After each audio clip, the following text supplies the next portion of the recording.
আসসালামু আলাইকুম। কেমন আছেন সবাই? আশা করি ভালো আছেন। আজকে শুক্রবার ২৭শে সেপ্টেম্বর ২০২৪ সাল। কেমন আছেন সবাই? চলুন আমার রান্নাঘরটা ঘুরে আসি। আমার রান্নাঘরে আজকে কি হয়েছে সেইগুলো আপনাদের সাথে শেয়ার করছি। আমার রান্নাঘরের জানালা দিয়ে দারুণ আকাশ দেখা যায় জানেন? যখন রান্না করতে রান্নাঘরে আসি তখন জানালা দিয়ে এক ঝলক আকাশটাকে আমি দেখে নেই। আজকে বাজার করতে গিয়ে অনেক টুকরা টুকরা সবজি এনেছি জানেন। খিচুড়ি হবে, মিক্স সবজি খিচুড়ি, এই কারণে বেশ অনেকগুলোই সবজি এনেছি। ৫ কি ৬ পদের সবজি, সাথে নিয়ে এসেছি ৪টা ডিম আর ১ কেজি পেঁয়াজ। সবজিগুলোর মধ্যে কি আছে বলি। বেগুন আছে, মিষ্টি কুমড়া আছে, তারপরে পটল, কাঁকরোল, বরবটি আর একটা কাঁচা কলা।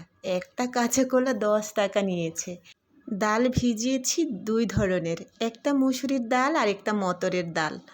এইটা একদম ঘুম থেকে উঠে সকালবেলায় ভিজিয়ে রেখেছিলাম। এবার এই সবজিগুলোকে পরিষ্কার করে কেটে নিব। পেঁপে তো আগে থেকেই বাসায় ছিল, তো পেঁপেটা কেটে নিচ্ছি। আর অন্যান্য সবজিগুলো সেম প্রসেসে কেটে নিতে হবে আস্তে আস্তে। তো আজকে আমি বটি দিয়ে না কেটে চাক্কু দিয়ে সবজি কাটছি। কি করব, বটি দিয়ে কাটতে আমি বসতে পারছিলাম না, এই কারণে দাঁড়িয়ে দাঁড়িয়ে কাজটা করছি। ২-৩ দিন ধরে আমার পায়ে ভীষণ ব্যথা, হাঁটুতে, ডান পায়ের হাঁটুতে। তারপরেও হাঁটাটা কন্টিনিউ করছি, কিন্তু হাঁটু ব্যথাটা কমছে না। এমতা অবস্থায় যে কি করব, ব্যথার ওষুধ খাইতেও খুব ভয় করে, তাই ওষুধও খাচ্ছি না। এখন হলো ডক্টর দেখিয়ে তারপরে ব্যবস্থা নিতে হবে। এক সময় ভাবতাম অতিরিক্ত ওয়েটের কারণে হয়তো বা ব্যথাটা হচ্ছে, কিন্তু আমি তো এরই মধ্যে ১০ কেজি ওজন ঝরিয়ে ফেলেছি। এখন তো এতটা মাত্র ৫ কেজি ওভারওয়েট আছে আমার শরীরে, আমার হাইটের তুলনায়। তবু যে কেন পা ব্যথা করছে সেইটা এখনও জানি না। ডক্টরের সাথে পরামর্শ করলে, এক্সরে করলে হয়তো বা বুঝতে পারবো অ্যাকচুয়াল সমস্যাটা কী। তাই আমি বসলে এতটাই ব্যথা, যদি বসে কোনো কাজ করি দাঁড়াতে প্রচুর কষ্ট হয়। যদি কোমর টয়লেট না থাকতো তাহলে বোধহয় আমার টয়লেটে গিয়ে যে আমার প্রাকৃতিক কাজগুলো করতেও হিমশিম খেয়ে যেতাম। তো আমি একটু মশলা রেডি করে নিচ্ছিলাম। এটা আমি যে মশলাটা রান্নার শেষে ব্যবহার করি সেই মশলাটা। ৪ ধরনের মশলা নিয়েছি, সাথে শুকনা মরিচ। এগুলা একদম ভেজে নিয়ে তারপরে গ্রাইন্ডারে গ্রেট করব। এখানে ছিল হলো ধনিয়া, জিরা, পাঁচফোড়ন, তারপরে রাঁধুনি। এই ৪ ধরনের মশলা প্রায় সমান সমানভাবে নিয়েছি আর ভেজে এই যে ব্লেন্ডারে ব্লেন্ড করে নিচ্ছি। তো এই মশলাটা এতটাই সুগন্ধযুক্ত হয়, তরকারিতে দিলে না তরকারির স্বাদটাই একদম পরিবর্তন হয়ে যায়। তো আমি এই মশলাটা বাসায় বানাই। তাছাড়াও বেশ কয়টা মশলাও আমি বাসায় বানাই, কোনো একদিন আপনাদের সাথে শেয়ার করব। এবার একটা পরিষ্কার জারে এটাকে ভরে নিচ্ছি, যে রান্নার শেষে এইগুলো ব্যবহার করার জন্যে। এটা গেল আমার মশলার পর্ব। তো মশলাটা ঘরোয়াভাবে বানালে সব কিছুই একটা পারফেক্টনেস আসে, এই কারণে বাসায় বানানোর চেষ্টা করি। কিনে নিয়ে আসি গোটা, তারপরে বাসায় নিয়ে এসে ব্যবহার করি। এবার একটু শিলপাতায় দাঁড়িয়ে দাঁড়িয়ে আদা রসুনটা বেটে নিব। তো এই বাটা মশলার তরকারি বা যে কোনো রান্না করলে রান্নার স্বাদের একটু ভিন্নতা আসে, পরিবর্তন হয়, এই কারণে কষ্ট হলেও ব্লেন্ডারে ব্লেন্ড না করে শিলপাতায় বেটে রান্নাগুলো করার চেষ্টা করি। তাও দাঁড়িয়ে দাঁড়িয়ে শিলপাতার কাজটাও করে নিলাম। এবার ভিজিয়ে রাখা চাল ডাল সবগুলো ধুয়ে উঠিয়ে নিচ্ছি একটা ছাঁকনিতে। পানিটা ঝরে যাক, রান্নাটা বসিয়ে দেবো। এরপরে বেলা মোটামুটি ১২টার মতো বাজে, ২টার মধ্যে আমাদের লাঞ্চ টাইম। তো এবার রান্নাটা তাড়াহুড়ো না করলে রান্নাটা আর কমপ্লিট করতে পারবো না। এই কারণে রান্নাটা একটু বসিয়ে দিলাম। একটু গরম মশলা, সাথে একটা শুকনা মরিচ, তেজপাতা ফোড়ন দিলাম। বেশ ভালো করে নেড়ে চেড়ে এর মধ্যে দিয়ে দিব হচ্ছে আদা রসুন বাটা।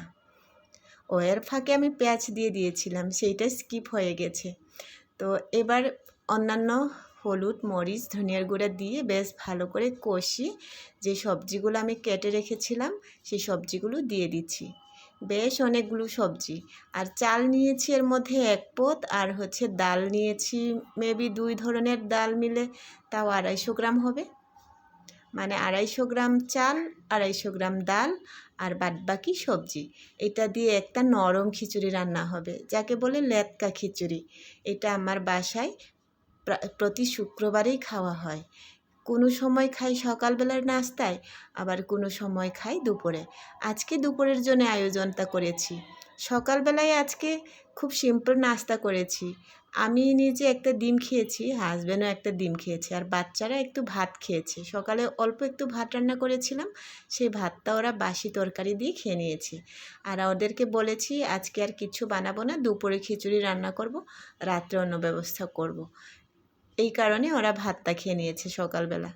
আর আমি তো বললামই একটা ডিম খেয়েছি। এই যে আমার টুনটুনি এসে গেছে রান্নাঘরে, আমাকে সাহায্য করবে তাই। খিচুড়ি রান্নাটা আমার প্রায় কমপ্লিট। দিনের আলো আজকে খুব ঝকঝকে সকালটায়। আর ওই যে মশলাটা বানিয়েছিলাম সবার শেষে এই ভাজা মশলাটা দিয়ে দিলাম। আজকে খিচুড়িতে ঘি বা বাটার কিচ্ছুই দিলাম না। এবার এই ডিম চারটা, এটাকে আজ অন্যভাবে রান্না করব। ডিমগুলো ছিলে নিয়েছি, এবারে এইগুলো 2 ফালদা করে নিব, মানে 2 ভাগ করে নিব। 2 ভাগ করে নিয়ে একটা ভুনা টাইপের তরকারি রান্না করব, মশলা টাইপ, মশলাযুক্ত আর কি। আর এই যে এইগুলো করার জন্য আমি একটু এখানে মরিচের গুঁড়া আর হলুদের গুঁড়া মাখিয়ে নিলাম। আর এখানে হলুদ দিয়ে দিয়েছি তেলের মধ্যে। এই ডিমটাকে ভেজে তুলব। আমি এইভাবে ডিম ভাজি করলে আমার কাছে বেশ ভালো লাগে, দেখতেও সুন্দর লাগে, খাইতেও বেশ মজা লাগে। আস্তা ডিম রান্না করলে আবার ডিমের ভিতরে মশলা টশলা ঢুকে না, সেটা তো সিদ্ধ ডিম খাওয়ারই মতো।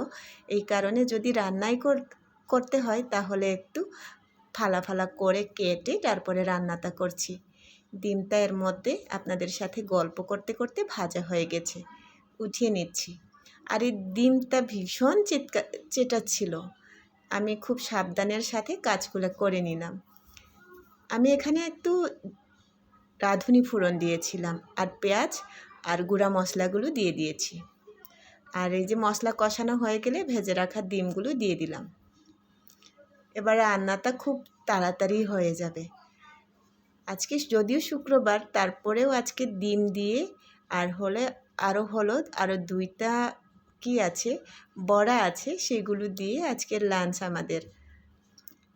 আসলে মোট কথা যেটা, সত্যি কথা বলছি, আমার ফ্রিজে কোনো মাংস অবশিষ্ট নেই, কেনা হয় নাই, তাই যেগুলো আছে বাসায় সেইগুলো দিয়ে আজকের আয়োজনটা। তারপরেও মন্দ হয়নি, বেশ ভালোই লেগেছিল। ডিম রান্নাটা কমপ্লিট। এবার চলুন এই ডালটা একটু বেটে নেই। এই ডালটা খিচুড়ির ডালটা অল্প একটু রেখে দিয়েছিলাম বাঁচিয়ে, মটর আর মশারির ডাল মিক্স করা। এটাকে কয়েকটা বড়া বাজবো খিচুড়ির সাথে খাওয়ার জন্যে। খিচুড়ি যদি নরম খিচুড়ি হয় তাহলে এই সমস্ত ডিম ভাজা বা ডাল বড়া বা হচ্ছে অন্য কোনো কিছু চপ দিয়ে কিন্তু বেশ সুন্দর খেয়ে ওঠা যায়। তো এই যে ডাল বড়াটা বানিয়ে নিচ্ছি, একটু পেঁয়াজ বেশি করে দিয়েছি। এবার একদম পাতলা পাতলা করে বড়াটা বানিয়ে নিলাম।